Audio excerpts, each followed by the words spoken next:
शरद पवार गटाचे आमदार रोहित पवारांनी मुंबईत पत्रकार परिषद घेतली। यावेळी रोहित पवारांनी अजित पवारांच्या कुटुंबियांशी असलेल्या संबंधावर स्पष्टच बोललेत। तसेच राष्ट्रवादी काँग्रेसच्या विलीनीकरणावर रोहित पवारांनी ठाम भूमिका मांडली आहे। पाहूया।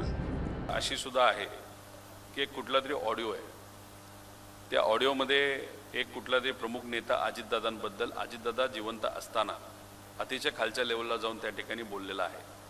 आणि हा ऑडिओ जो आहे, जो आम्ही ऐकण्यात आहे, तो कदाचित सुनेत्रा काकींनी सुद्धा आणि पार्थली सुद्धा तो ऐकलेला आहे। तो काय ऑडिओ, कशा प्रकारचा ऑडिओ, त्याच्यामध्ये कोण बोलतंय, कोणाबद्दल बोलतोय आणि कुठल्या लेवलला जाऊन बोलतंय दादांच्या बाबतीत, अजितदादांच्या बाबतीत, हे कधीतरी पुढे येऊन त्यांनी सांगावं। 4 महिने उलटून गेले, परंतु रोहित दादा 4 महिने उलटून गेले, पाठपुरावा कुठपर्यंत सुरू आहे सध्या अजित पवारांच्या?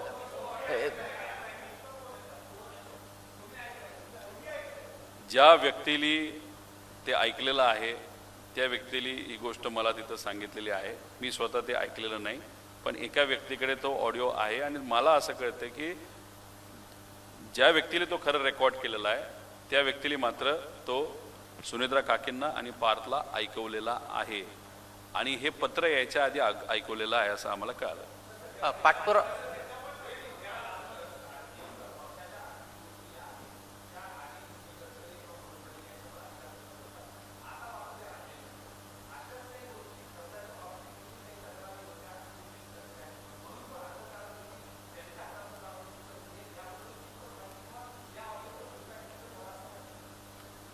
मला माहीत नाही, पण पूर्वी ब्युटी पार्लरची जी बिलं निघायची, प्रायव्हेट हेलिकॉप्टरची बिलं जी निघायची, आत्ता कदाचित ती बिलं निघणार नाही एवढं मात्र या ठिकाणी मी सांगतो।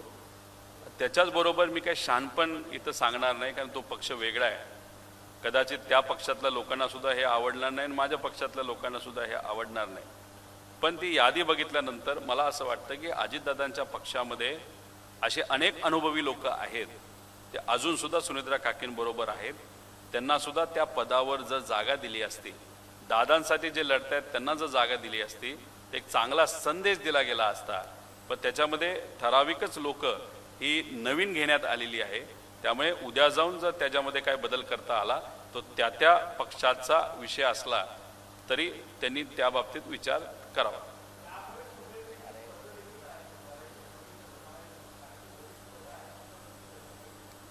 संघटनेमध्ये पद देत असताना नाही तर कार्य करत असताना काही जे जवळचे नेते त्यांना पद देणं फार महत्त्वाचं। आता मी स्वतः जिल्हा परिषदचा सदस्य असताना सत्ता ही तिथं राष्ट्रवादीची होती, तरी मला तिथं पद मिळालं नाही, नाही तर पद दिलं नाही, पद मी मागितलं नाही। जेव्हा महाविकास आघाडीचं सरकार आलं तेव्हा खरं तर महाविकास आघाडी कोणामुळे जमली असेल, बनली असेल तर पवार साहेबांमुळे जमली। तर त्याच्यात उद्धव ठाकरे साहेब, राहुल गांधीजीचा सुद्धा मोठा वाटा होता, पण परिवारातला एक भाग असताना सुद्धा मला कुठलंही तिथं पद मिळालेलं नाही।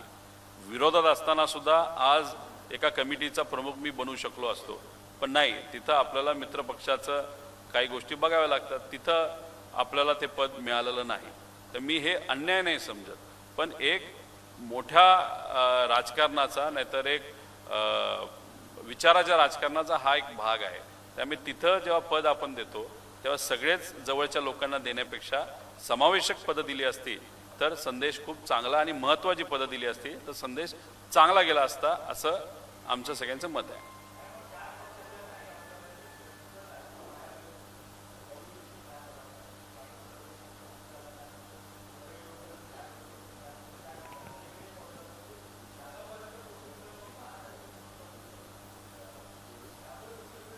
हे बघा, हे जे आमदार आहेत ना ते काळ्या रात्री बोलतात, काही घेणं देणं नाही त्यांना कोणाचं। 40 आमदार आहेत, अजितदादांमुळे निवडून आलेले आहेत। तुम्ही फक्त पत्र देता, फॉर्मॅलिटी करता, फोटो टाकता आणि म्हणता की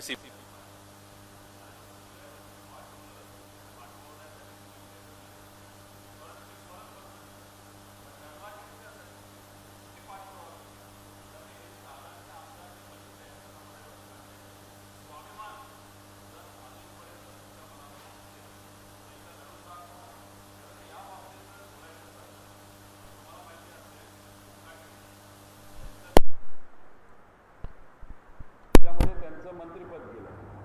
त्या माणसाला याच्यासाठी मानलं पाहिजे की त्यांच्याच मतदारसंघामध्ये हा भोंदूबाबा खरात होता, तरीसुद्धा दादा ज्या विचाराचे होते, पुरोगामी विचाराचे, कोकाटे हे त्या आश्रमामध्ये मतदारसंघामध्ये असून सुद्धा गेले नाहीत. त्यामुळे कोकाटेंना मानलं पाहिजे, विचार तरी जपले. ठीक आहे, दादांच्या बाजूनी नंतर कधी ते बोलले नाहीत, नाही तर लढले नाहीत, नाही तर लढत असतील आज.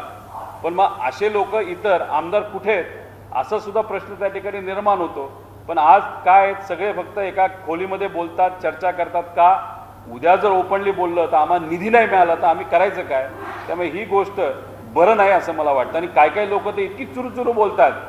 दादांवर जेव्हा एखादा विषय होत होता तेव्हा चुरूचुरू बोलत नव्हते, पण सुनील तटकरेंच्या बाबतीत जर झालं तर लगेच चुरूचुरू जर बोलत असतील तर मग त्यांची लॉयल्टी दादांच्या प्रती आहे का या आत्ताच्या या नेत्याच्या प्रती हे कळत नाही. दादा हे प्रश्न आहे की सुनील तटकरे आणि प्रफुल्ल पटेल यांच्यासोबत जे घडत आहे आता पक्षामध्ये ते योग्य प्रकारे घडत आहे का? कारण की अजित पवारांच्या मृत्यूच्या प्रकरणाच्या संदर्भात देखील जी संशयाची गोष्ट आहे ती अनेक लोकांवरती जाणवते. माझं एवढंच मत आहे की मी जे काही भूमिका मांडतो कदाचित त्यांच्या पक्षात पण आणि माझ्या पक्षात पण काही लोकांना ती आवडणार नाही. पण माझा स्वभाव थोडासा असा असल्यामुळे आणि मी सरळ सरळ बोलत असल्यामुळे आणि गेल्या काही महिन्यांमध्ये म्हणजे दादा जेव्हा हयातीत होते त्यांनी ज्या गोष्टी मला सांगितलेल्या आहेत त्या गोष्टी ज्या मी काय ऐकलेल्या आहेत, त्यामुळे त्यांच्यावर जे घडतं आहे म्हणजे सुनील तटकरे आणि प्रफुल्ल पटेल हे योग्यच घडतं आहे असं मला वाटतंय. कारण का शेवटी राजकारणामध्ये भूमिका घेत असताना प्रामाणिकपणे भूमिका घेऊन विचारासाठी लढणं हे फार महत्त्वाचं आहे. पवार साहेबांना यांनी सोडलं आणि नंतर तसं बघितलं तर दादांना सुद्धा यांनी सोडलं होतं. मग अशा लोकांना जे कोणाचेच नाहीत ते थोडी लोकांचे आणि आज काकींचे त्या ठिकाणी राहणार आहेत, नाही तर सरकारचे राहणार आहेत. उद्या भाजपचे पतंग त्या हातामध्ये घेतील, वेळ आली तर ती पतंग सोडून देतील. असे भूमिका बदलणारे, विचाराचे पक्के नसणारे, ज्यांना फक्त अर्थकारण महत्त्वाचं आहे, अशा लोकांवर विश्वास ठेवून राजकारण येत्या काळामध्ये युवांच्या काळामध्ये अशा पद्धतीचं राजकारण हे करता येणार नाही.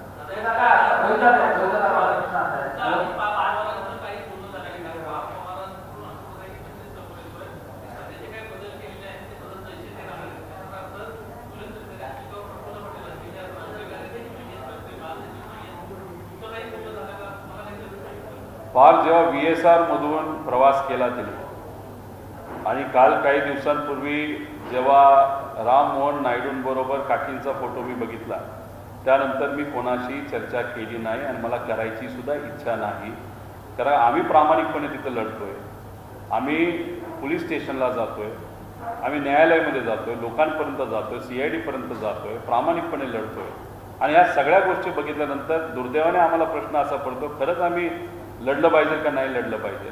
त्यामुळे ह्या सगळ्या घटना घडल्यानंतर मी काय अजून त्यांना बोललो नाही. मी तेव्हा बोलेल जेव्हा ही जी अजितदादांची केस आहे ती CBIला या येणाऱ्या 28 तारखेच्या आधी जर सुपूर्द केली जाईल या राज्य सरकारकडनं, मी स्वतः जाईल, सुनित्रा काकींचा सुद्धा सत्कार करेल, CM साहेबांचा सुद्धा करेल, शिंदे साहेबांचा सुद्धा करेल. आणि पार्थ माझा लहान भाऊ असला आणि त्या पक्षाचा आता पदाच्या बाबतीत तो मोठा नेता त्या पक्षामध्ये असला तरी पार्थचं जाऊन सुद्धा मी त्या ठिकाणी सत्कार करेल जर अजितदादांची केस हे CBIकडे येणाऱ्या 28 तारखेच्या आधी त्यांनी पाठवली तर.